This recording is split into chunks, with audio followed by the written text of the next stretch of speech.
We are so excited to welcome you guys back into our building next week. It'll be a lot of changes for all of us. Parking lot drop-off and pickup has gone really well, but it's exciting that we'll have some familiar faces back in the building.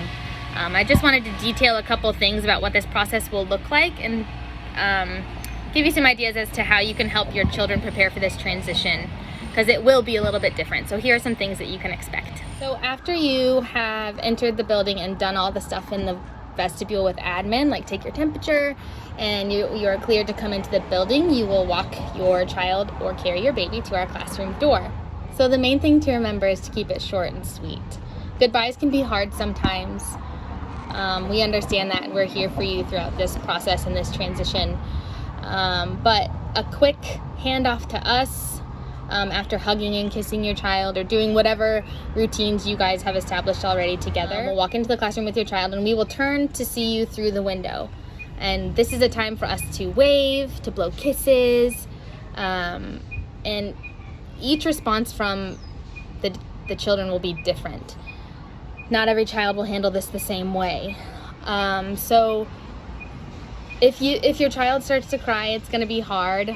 They won't always cry, but it's expected in the beginning because this is something that they're not used to. They're not used to seeing you inside the building. They're not used to you physically handing them off to their teacher. It's normally us getting them out of the car. So these are some big changes that they're going to have to cope with, and that you as well are going to have to cope with. And we're here for you to support you in the best way that we can. Another thing to touch on is if you have something important to talk to us about, drop off and pickup is not the best time to do that. Whoever is receiving your child at the beginning of the day or giving them to you at the end of the day will also have other babies and children in the classroom that they need to tend to, so they won't be able to block out a chunk of time to sit and chat with you. If it's something important that's really on your mind and you need to talk to us about it, you can reach out to us via email or a message on Seesaw, or anytime you can call our classroom and we can carve out a time to chat with you about whatever it is you need. Some of you have babies between the ages of 4 and 7 months. This is a time where they are still developing object permanence. Now, object permanence involves a baby's understanding that when things or people disappear, they're not gone forever.